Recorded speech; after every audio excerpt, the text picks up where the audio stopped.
Milestone number 2 of closing your first deal: perform due diligence. So you have an apartment building under contract, which is awesome. Performing due diligence is an exciting part of the buying process. It means that you successfully completed milestone number 1, which is you negotiated a deal and got it under contract, which is not easy to do many times. And now you're ready to start due diligence, which is milestone number 2, and that's to determine if it's a deal that you actually want to buy. So in this video, we're going to assume you have 21 days for due diligence. And so we're going to go over a 3-week plan and the top 10 most common mistakes I see people make so that you can avoid when you can purchase an investment property, so you're not going to want to miss this. Hey, I'm Michael Blanc. I'm a full-time entrepreneur, investor, and coach, and I'm passionate about helping others become financially free in 1 to 3 years by investing in real estate. Through my investment company, Nighthawk Equity, I control over $300 million of real estate, and more importantly, I've helped my students acquire over 14,000 units themselves at the time of this recording. So now hit that subscribe button and notification bell now so you don't miss any upcoming videos about achieving financial freedom. Let's do this.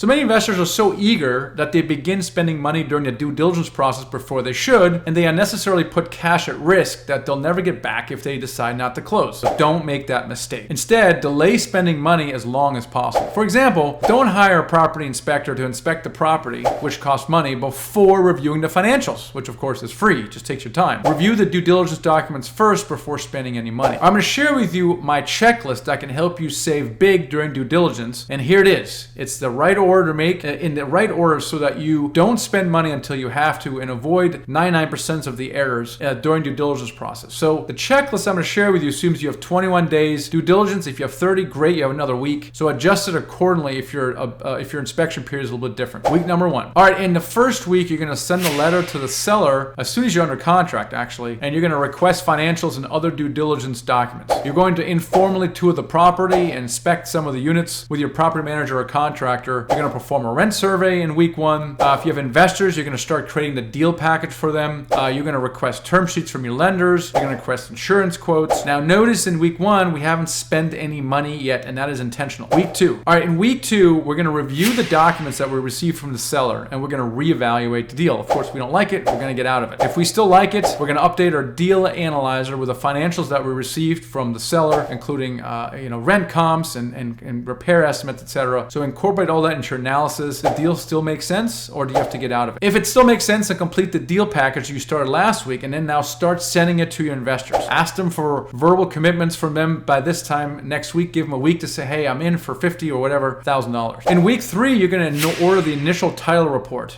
from the closing company to see if there are any title issues. You're going to decide which of your property managers you've been interviewing you're going to hire, and you're going to start getting verbal commitments from your investor. If you still like the deal, it's time to consider a formal property inspection. And that may be the first money you're going to spend. And sometimes your property management company will do this for you for free, or maybe for a fee if you maybe don't hire them to actually run the property. Whatever your choice, you want them to inspect every unit and all the major systems, the foundation and crawl space, all that stuff, and then create a detailed report that you can give to your contractor for a cost estimate. Ideally, you want your contractor on that property inspection. If you're in an area where lead paint laws are an important consideration, then you should also order a lead paint inspection. The main point is this: delay spending money as long as possible. Even though you may have to spend some money on a property inspection, you did so only after reviewing the financials, after touring the property yourself, right? After all those things that don't cost money. And if the inspection uncovers significant issues, then it was money well spent, right? If not, you can feel confident about going to closing. If you still feel good about moving forward, there is more money that needs to be spent before you close. For example, you're going to have to pay a deposit to the lender or for the appraisal. You may also need to pay your attorney to draft the legal documents, etc. Before spending this money, though, you want to have a very high degree of confidence from the due diligence process that you want to move forward with the deal.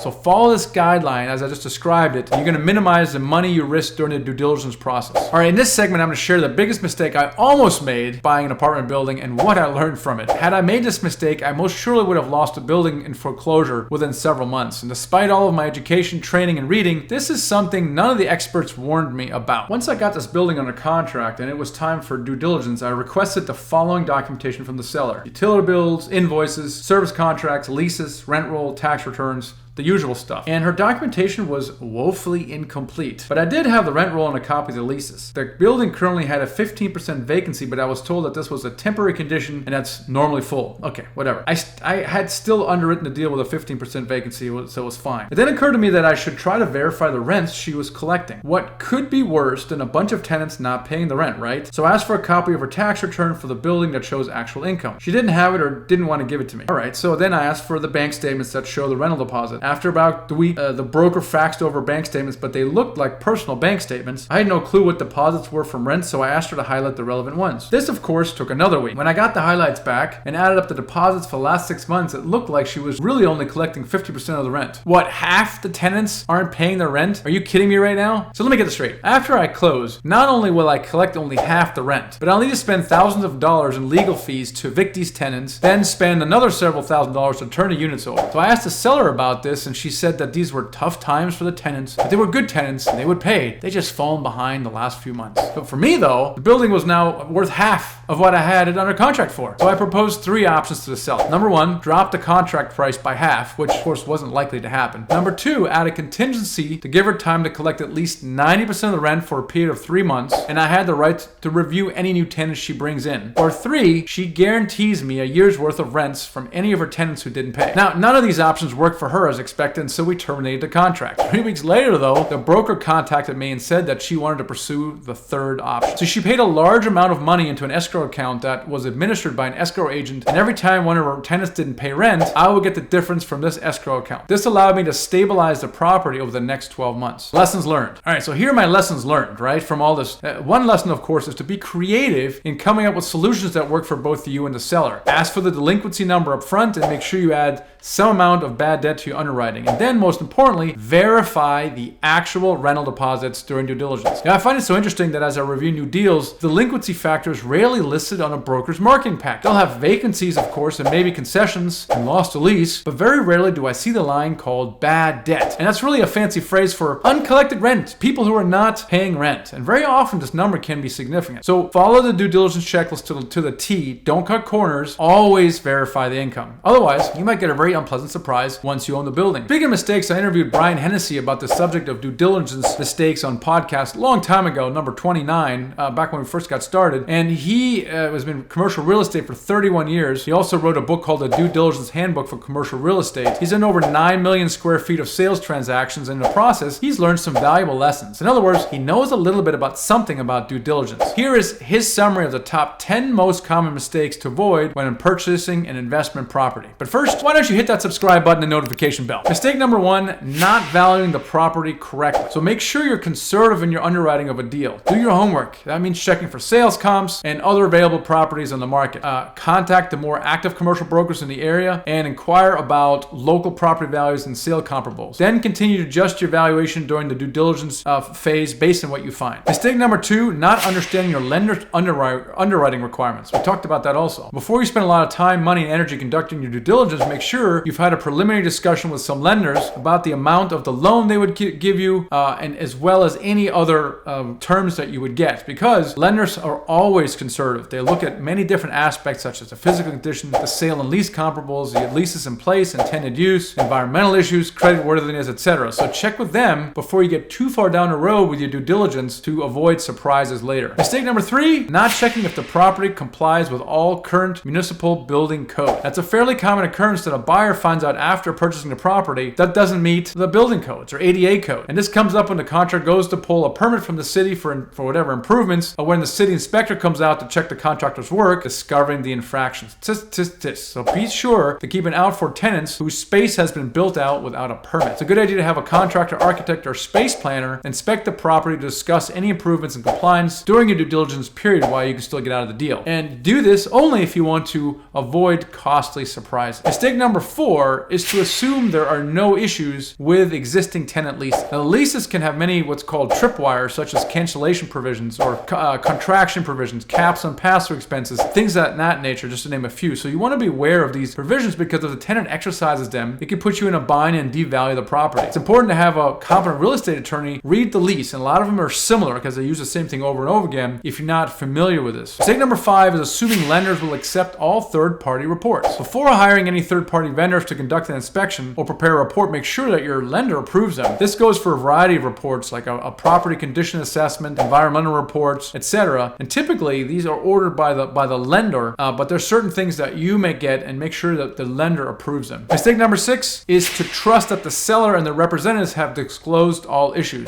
They don't have to do that in many jurisdictions. You have to be kind of a detective when you're performing an investigation, your due diligence. Not all sellers are going to be forthcoming with disclosing the problems of their property. Remember the Latin saying, caveat emptor, let the buyer beware. And most jurisdictions are like that. Ask the hard questions and make sure you do that in writing. As in, email them so you can keep a track record of all correspondence in case you need to bring it to court one day. So always ask for backup receipts, lien releases, copies of paid invoices, etc. Remember, assume nothing. Mistake number 7 is to expect that the closing statement to be without issue. So before you sign the final closing document, so the HUD one, all right, you have to be sure that you scrutinize all the items listed as well as those omitted. Many times, a seller will load up items to be credited to themselves and forget items that should be credited to the buyer. Some commonly overlooked items are letters of credit or certificates of deposit that are used as security from tenants, right? The security deposits, and then needs to be assigned to the new buyer. Leasing commissions owed to brokers on leases that have recently been signed. Those are important. Tenant improvement allowances, if there are any. Okay, some commercial ones have that. If you're a mixed use, or any kind of vendor billings that need to be prorated or paid that may transfer to you, all these things important to look out for. Mistake number 8 is not checking out the competition. You need to keep an eye on your competition, especially if you're not familiar with the area. If you see rent specials or other concessions, you need to know they exist and why, because they might affect your underwriting and valuation of the deal. Similarly, they might be doing things that you can copy. They might have amenities that you can replicate and find other ways to increase rents. Mistake number 9, not spending enough time at the property. Go there at different times of the day, right? You're going to get a much better idea of what goes on there. You know, that parking lot might be a hangout for kids to party on the weekends. You get a chance to speak with the tenants, right? So if there's a lot of people at home during the day, what are they doing at home during the day? What does the place look like at night? And all these things, seeing at different times of day, might make you change your mind about your property. Mistake number 10 is not walking each and every unit. Even if the seller doesn't want to disrupt the tenants, okay? This is essential. You want to see every unit in person. You don't know what they're going to be in hiding, and maybe one of the units has mold, or some are completely vacant, not only vacant, but down to the studs. I mean, imagine having to put $25,000 into 2 units, but only because you haven't seen them. So many new commercial real estate investors don't know what they don't know, okay? And hopefully this list will help you with that. Also, make sure you follow the due diligence checklist I talked about here and don't cut corners. Now, if you find this is pretty cool, but you feel like you need help, okay? Help with doing your own deals. You're not exactly sure how to analyze deals, how to do diligence, all those things. We can help you. We have a lot of resources and training and mentors that are ready to work with you right now. So if that's something you're interested in right now, then check us out. Just book a call at themichaelblanc.com/call. Book a call with us and let's see what we can do together to help you down that path to financial freedom. So in summary, don't underestimate the importance of due diligence. A deal you passed on is much better than a deal you made only to find out later it was a mistake. Now that you know you're going to move forward with this deal, hit that subscribe button and notification bell, because we're going to go on to the next video where I go over the next milestone to closing your deal, which is hiring your property manager. So let me know your thoughts and questions in the comments below, and I'm going to see you in the next video.